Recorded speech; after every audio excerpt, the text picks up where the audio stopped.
देखिए क्वेश्चन है जिसमें मैग्नीफिकेशन -3 दिया हुआ है। अब मैग्नीफिकेशन जब भी नेगेटिव हो तो इसका मतलब है कि वो रियल इमेज है, तो ये आपको पता होना चाहिए पॉइंट।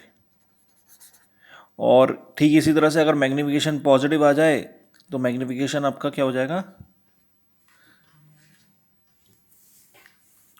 अगर मैग्नीफिकेशन पॉजिटिव आ जाए तो इमेज जो है वो वर्चुअल रहेगी, है ना। इस तरह से अपने को पहले ही पता चल जाएगा, पहला पॉइंट देख के। मैग्नीफिकेशन दिया था -3, 2016 का क्वेश्चन है। आपको बताना है list 4 information about you obtain from this statement. इस स्टेटमेंट से क्या क्या इन्फॉर्मेशन मिल गई है आपको। तो देखिए मैंने आपको क्या बताया कि रियल इमेज है, तो पहली इन्फॉर्मेशन तो यही हो गई, इट इज़ एन या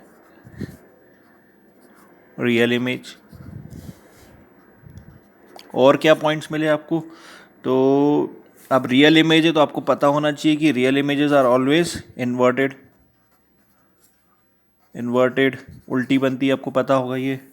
सेकंड यानी कि नेक्स्ट पॉइंट आपका मैग्नीफाइड। देखो मैग्नीफिकेशन जब भी 1 से बड़ा है तो आंसर हो जाएगा मैग्नीफाइड। मैग्नीफाइड मतलब बड़ी इमेज बनेगी।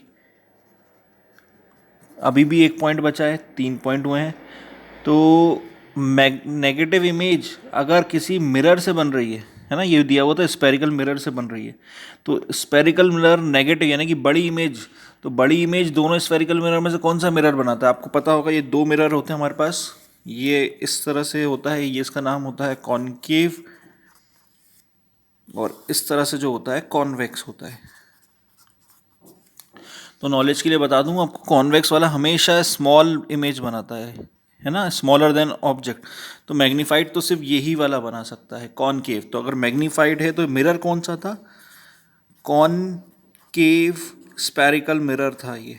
तो हमें 4 पॉइंट देने थे, 4 पॉइंट ये आ गए आपके। रियल इमेज, मैग्नीफिकेशन -3 से हमें ये चारों पॉइंट मिल जाते हैं एक झटके से। 2016 का एक इंपॉर्टेंट क्वेश्चन है। और देखते हैं आगे। नेक्स्ट क्वेश्चन है, Rohit want to have an erect image of an object using converging mirror of focal length 40 centimetre. देखिए क्वेश्चन ने बोला है फोकल लेंथ 40 सेंटीमीटर, एफ जो है आपका 40 सेंटीमीटर है, और कन्वर्जिंग मिरर बोला है। क्या बोला है क्वेश्चन ने, कन्वर्जिंग मिरर। अब आपको पता है कन्वर्जिंग मिरर कौन सा होता है, कॉनकेव या कॉन्वेक्स? नहीं याद है, बताते हैं आपको। देखिए अभी बताया था आपको 2 मिरर होते हैं, कॉनकेव और दूसरा आपका होता है, नहीं इस तरह से नहीं, इस तरह से पॉलिशिंग रहेगी, इस तरह से, और इस तरह से शाइनिंग सरफेस रहेगी। तो ये दोनों देखो लाइट रे आती हैं, और ये टकराने के बाद आपको पता होगा ये प्रिंसिपल एक्सिस होती है, इस पर फोकस होता है। तो दो टकराने के बाद कहाँ जाती हैं, फोकस पे जाती हैं। ये दोनों लाइट रे एक तक पॉइंट पे आके मिल रही हैं, तो उसको अपन बोलते हैं कन्वर्जिंग लेंस। क्या बोलते हैं, कन्वर्जिंग। तो कॉनकेव जो है वो कन्वर्जिंग इन नेचर होता है। कैसा होता है, कन्वर्जिंग नेचर का। और ये जो कॉन्वेक्स है ये डाइवर्जिंग नेचर का होता है। ठीक है, तो कॉन्वेक्स, डाइवर्जिंग, कॉनकेव, कन्वर्जिंग लिख लीजिए और याद रख लीजिए पॉइंट। क्वेश्चन ने बोला था कन्वर्जिंग मिरर फोकल लेंथ 40, तो कन्वर्जिंग मिरर कौन सा मिरर है, कॉनकेव। क्वेश्चन नहीं बताएगा कौन सा मिरर है, लेकिन आपको डाटा पढ़ के समझ में आना पड़ेगा, सीखना पड़ेगा। ठीक है, देन इसके आगे अगर अपन जाते हैं तो question is saying specify the range of distance where the object can be place in front of the mirror. अब क्या बोल रहा है, उसको एक इरेक्ट इमेज चाहिए, है ना। इरेक्ट मतलब सीधी, रियल इमेज। तो रियल इमेज इरेक्ट इमेज बनाता है। अब क्वेश्चन पूछा है specify the range of distance. देखिए पहले तो मैं एक मिरर बना देता हूँ आपको। ये प्रिंसिपल एक्सिस होती है, पोल, एक डिस्टेंस पे फोकस, एक पे सेंटर ऑफ कर्वेचर। अब फोकल लेंथ 40 है, यानी कि ये डिस्टेंस हमारे पास आ गया 40 सेंटीमीटर में।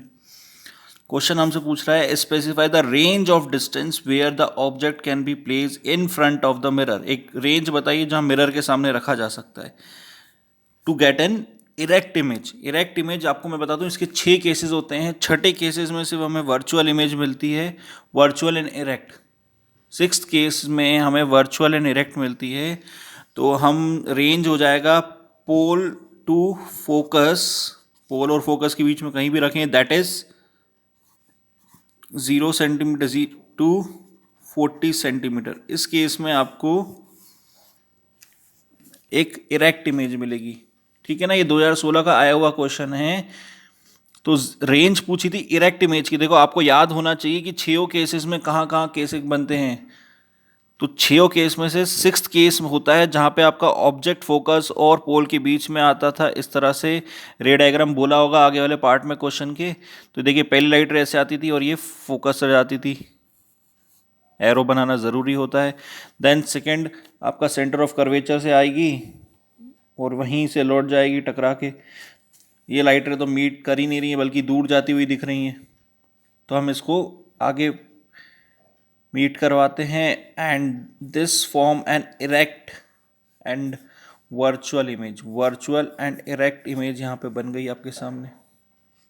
ठीक है, what will the image be bigger और स्मॉलर देन ऑब्जेक्ट। आपसे पूछ रहा है क्या ये इमेज बड़ी होगी कि छोटी होगी, तो आंसर इज बिगर इमेज। आप हेडिंग ऐसी जरूर डालिएगा, सेकंड पार्ट डाल के स्टार्ट करिएगा। फिर थर्ड पार्ट में बोल रहा है ड्रॉ द रे डायग्राम, जो मैं आपके लिए पहले ही बना चुका हूँ समझाते समझाते। तो ये 3 मार्क्स का क्वेश्चन आएगा इस तरह से। हर पॉइंट का आपको एक एक मार्क्स मिल जाएगा। पहला पॉइंट था ये 0 to 40 जिसमें आपको 1 मार्क्स मिलेगा। सेकंड पार्ट जिसमें आप बिगर लिखेंगे, और थर्ड पार्ट ये था। तो 3 नंबर का क्वेश्चन इस तरह से बनेगा। चलते हैं नेक्स्ट क्वेश्चन पे। क्वेश्चन है यहाँ पे, a student want to project the image of an candle flame on the screen 48 centimetre in front of a mirror by keeping the flame at a distance of 12 centimetre from its pole. Okay, तो question क्या बोल रहा है कि उसको क्या बोलते हैं, इमेज चाहिए 48 सेंटीमीटर पे इन फ्रंट ऑफ अ मिरर। मतलब मिरर से जो इमेज का डिस्टेंस होना चाहिए, स्क्रीन का डिस्टेंस, यानी कि देखो क्वेश्चन पे ध्यान देना है आपको।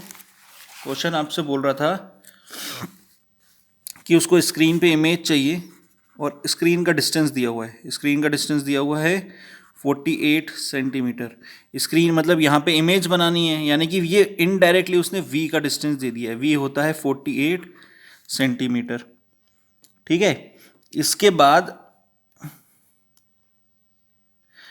जो ऑब्जेक्ट है वो उसने 12 सेंटीमीटर पे रखा है, यानी कि u जो है 12 सेंटीमीटर पे। क्वेश्चन कभी नहीं बताएगा कि पॉजिटिव है कि नेगेटिव है, लेकिन 99% केसेस में नेगेटिव ही रहता है u। तो u तो आप नेगेटिव ही लिख दें। v का भी हमें डाउट रहेगा तो वो अपन मैं आपको केस देख के समझा दूंगा। ठीक है, आप अभी ऐसा गिवन डाटा में लिख देना, गिवन हेडिंग जरूर डालना इस तरह से। देन हम आगे जाएंगे। तो suggest that the type of mirror he should use. तो ये देखिए टाइप ऑफ मिरर अगर आप यूज़ करना चाहते हैं तो अभी आप मिरर के ही क्वेश्चंस कर रहे हैं। तो मैं आपको बता चुका हूँ कि इसके 6 केसेस होते हैं और इसके 2 केसेस होते हैं। इसके दोनों केसेस में आपको, जैसे मान लो सेकंड केस जो होता था इसका, बिटवीन पोल और इन्फिनिटी के बीच में आप ऑब्जेक्ट रखते थे। पहली लाइट रे आती थी, डाइवर्जिंग नेचर। देखिए नाम कैसा है, डाइवर्जिंग नेचर है इसका, डाइवर्जिंग नेचर। तो लाइट रे टकराने के बाद डाइवर्ज होके इधर चली जाती है, एरो बना देंगे। फिर इसको अपन फोकस की तरफ लेके जाते थे और दूसरी लाइट रे आपकी ऑप्टिकल सेंटर से जाती ऐसी थी, टकरा के इधर चली जाती थी।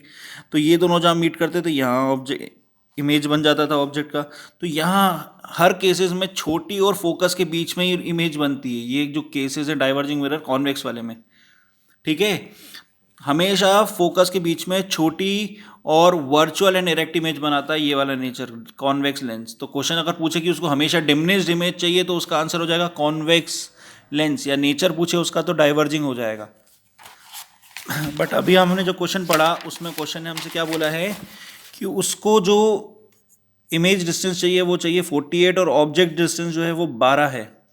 तो ये कौन सा मिरर बना पाएगा, ये हमें पता है भाई। मिरर में 2 ही मिरर हैं, कॉनकेव कॉन्वेक्स। तो ये है कॉनकेव का केस, तो आपको कॉनकेव मिरर याद रखना है। 6 केसेस होते हैं जिसके। चलिए, suggest the type of mirror he should use. तो he should use concave mirror और कन्वर्जिंग, इन दोनों में से कुछ भी लिख सकते हैं।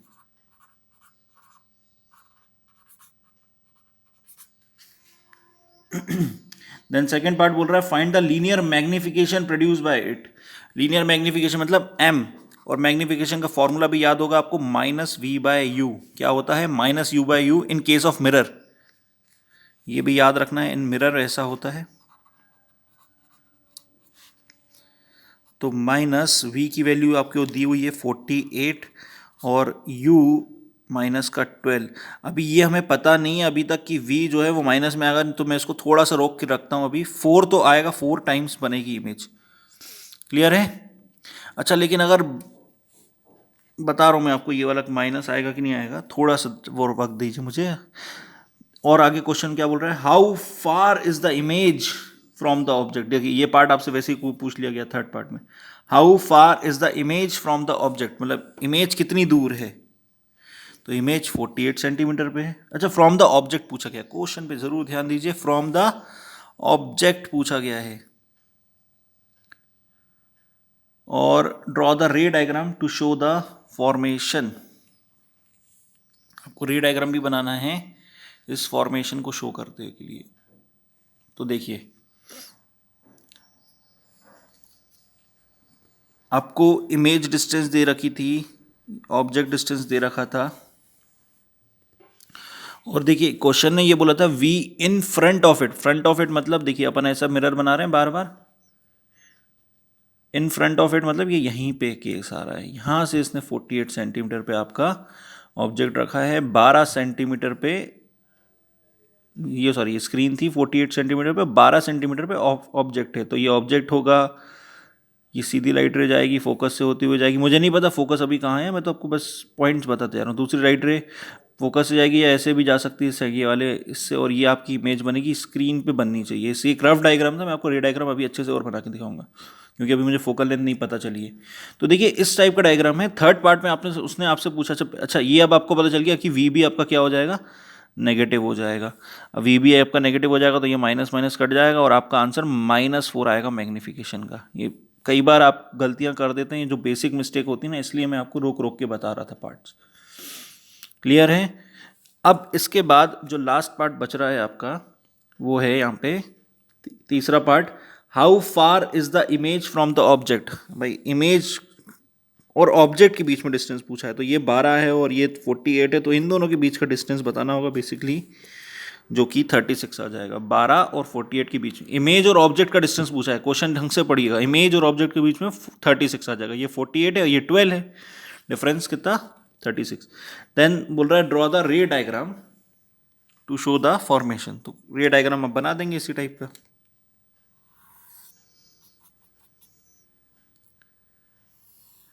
देखिए आपको ये भी पता होना चाहिए कि सेम साइज का बनता था जब सी पे आता था, और बड़ा चाहिए तो आपको इन दोनों के बीच में रखना पड़ेगा। पहली लाइट रे पैरेलल आएगी, पैरेलल आएगी तो टकराने के बाद फोकस हो जाएगी।